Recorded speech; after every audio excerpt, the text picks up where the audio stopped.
What might go down as the most unexpected performance of the year, Gary Payton II transformed from a small ball defensive stopper to an offensive Swiss Army knife in last night's win over the Blazers. Finding scoring opportunities at all three levels, GP2 continues the Warriors' bench boom, a group that's no longer just holding the line, but actively winning games. With the second unit finding its rhythm at the perfect time, GP2's unexpected offensive explosion might be exactly what the Dubs need to complete their playoff push. Last night, the young glove was fitted for scoring. Let's review. GP2 hit a few unexpected threes last night. I think it's important to recognize that GP2 is obviously going to receive very little defensive attention, especially whenever other shooters are on the floor. And it's important that if he has a good shooting night, he continues to take advantage of that. He's been shooting pretty well from the corner.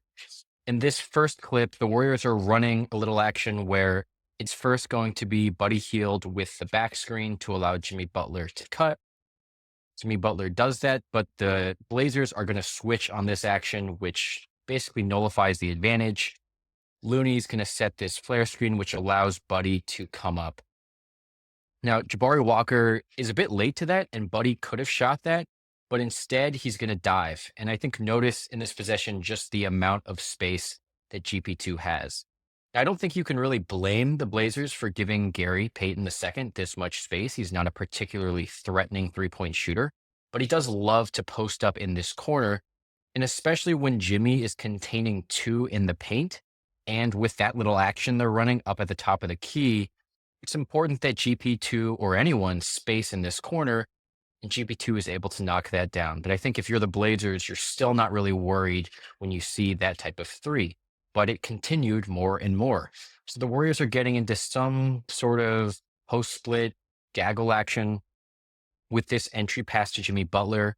It looks like GP2 was trying to set a screen for Steph to run off. He ends up just cutting into the paint.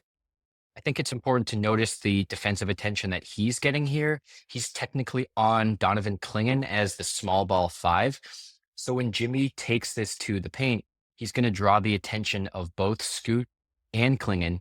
And again, no one's really worried about GP2 drifting his way out to the top of the key, which is fine. Again, you can't really blame the Blazers for this coverage.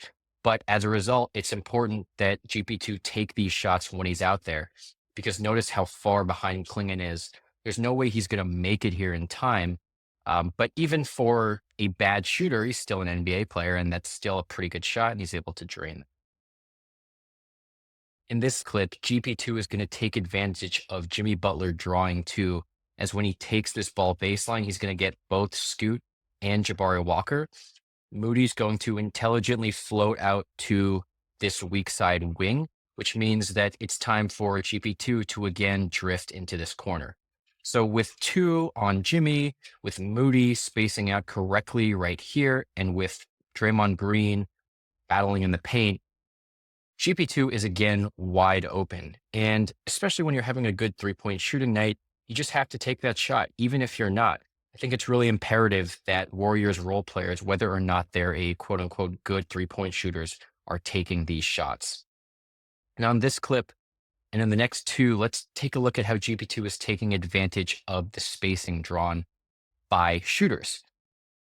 In this action, he's setting this exit screen for Buddy Hield to run up into this corner or the wing and receive a pass from Draymond to take a three. Now, of course, this is Buddy. Buddy is obviously a much more dangerous shooter than GP2. And as a result, he draws two defenders.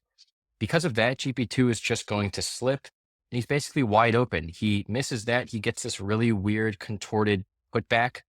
GP2 is really athletic. It's nice to see that. But I think it's really important that GP2 and other Warriors bench players are taking advantage of the spacing, because now it's not just Steph and Buddy. Now it's Steph, Buddy, and Jimmy that are usually going to draw two, especially when they're flying off things like exit screens or back screens. This is a similar possession where, again, he's running a ball screen with Buddy Hield. Buddy Hield is going to draw two, and GP2 is going to slip. GP2 slips a lot, and it's really important that he does, because if he's going to be unguarded, and if the man he's screening for is going to draw two defenders, that usually indicates there's going to be some sort of offensive advantage where either he can take that to the basket if he's not contested like he is here, or he manages to find a really good skip pass to a wide open Moses Moody who drains. Now, the Trailblazers last night were also running zone in a few possessions. I think teams like the Blazers, which has been a really good defensive team in the last 15 games, are going to do this when the Warriors trot out lineups that aren't necessarily known for their shooting and can't generate as good spacing. Here we're running Jimmy, Looney, GP2, Guy Santos, and Buddy. And as a result, this Trailblazers zone is somewhat effective. It's hard for the Warriors to generate any action. They were actually running a very similar set to the first play I showed earlier in this clip, but they can't generate anything out of it. So because of that, notice how Jimmy gets doubled here. He swings it to Buddy, but Buddy is relatively well contained. As a result, what do you have to do whenever a zone is working pretty effectively? You have to try and get into the middle. You have to flash middle. And GP2 did a great job of this last night. As soon as he recognizes this basically defensive chokehold with their zone, he's just going to straight cut into the middle of the paint. Anthony Simons is going to float out to Guy Santos and basically ignore GP2, which allows GP2 to be wide open and put up that float shot and get it in. I think something that GP2 and other role players have to take advantage of is the fact that even if you're not being covered by the defense, you don't want to be dead weight. And as a result, especially in a motion offense like the Warriors, you want to keep moving, find cuts. And especially if you're playing against a zone, even if you're not being covered, you still have an opportunity to bust that zone. In this last clip with the zone defense, it's Jimmy Butler and Steph running some sort of ball screen action. Now, the Blazers are just going to switch this. So take Advia on to Steph Curry. As a result, again, there's no offense generated there.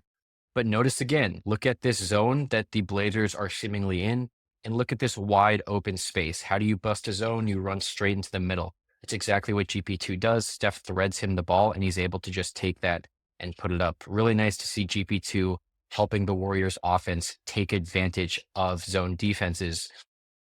Even though GP2 isn't a particularly threatening scorer, he can still put the ball up, and he's still really fast and athletic, and he can get passes like that.